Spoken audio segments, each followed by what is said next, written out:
90,307. 90,307 people were in attendance at the MCG to watch Game 2 of the Australian Wallabies versus the British and Irish Lions. 90,307 people were in attendance to witness a robbery.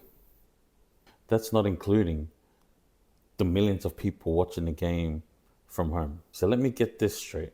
Tizzano attempts to pilfer the ball and then gets cleared out by Jack Morgan, who clearly makes contact with the neck of Tizzano, which causes Tizzano to drop straight away. Nothing is called at the time. Lions, next play, score the game-winning try, which clinches the series. Then Harry Wilson is begging the referee to go back and have a look at it. The ref's not even willing to entertain it. And then Itoje, don't even get me started on Itoje. This dude complained to the referee like every single time. But eventually it goes up to the TMO.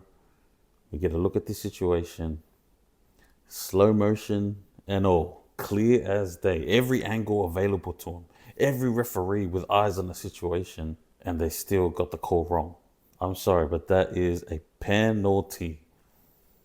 That's a penalty. And then the decision, no foul play, try awarded, Lions win the series. What? No foul play? You're kidding me.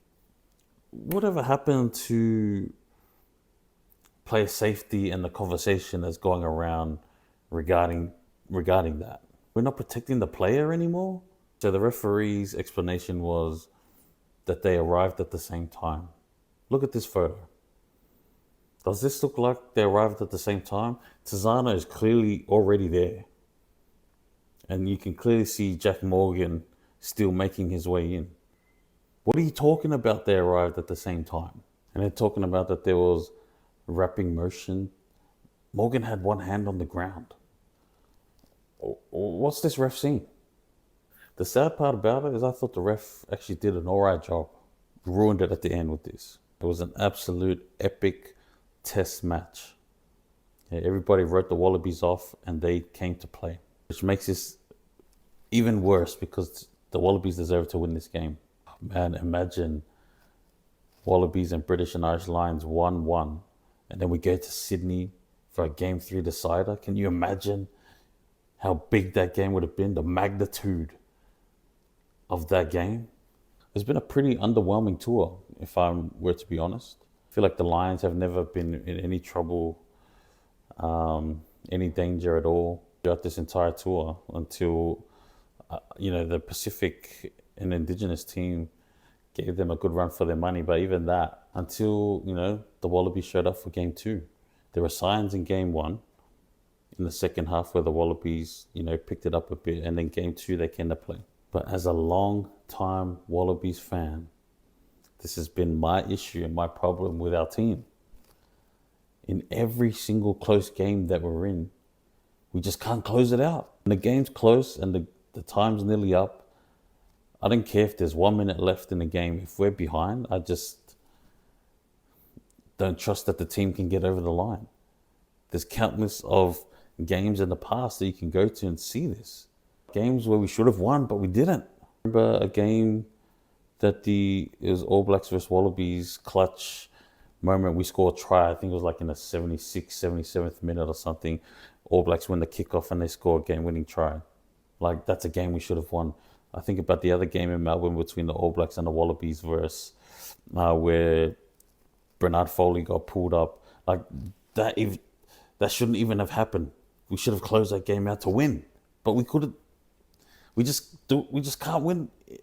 There's every way possible we've lost close games, whether it be the doing of someone else or the doing of it to ourselves.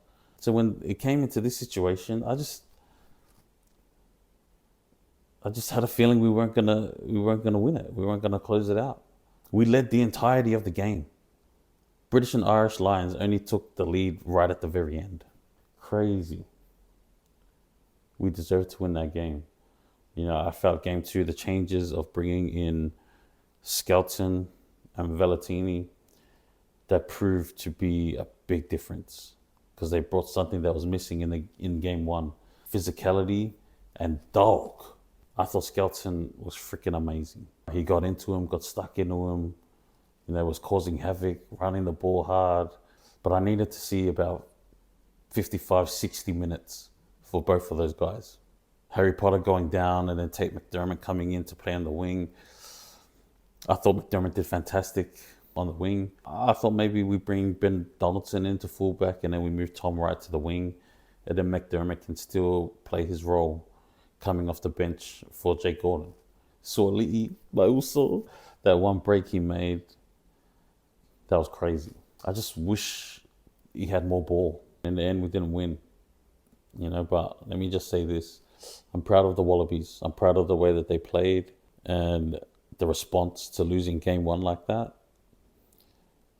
Can't fault the effort. You can't fault the effort. If you're a Wallabies fan, you got to be proud of the way that they came out and played. Fortunately, we didn't get the result. But let me tell you, if the Wallabies keep playing like this, I'm really excited for the future. I know people are probably sick of hearing that from Wallabies fans, just like Was fans were sick of hearing this is our year. It's literally the same thing. I think the Wallabies played some really exciting footy. That loss hurts, man. It hurts.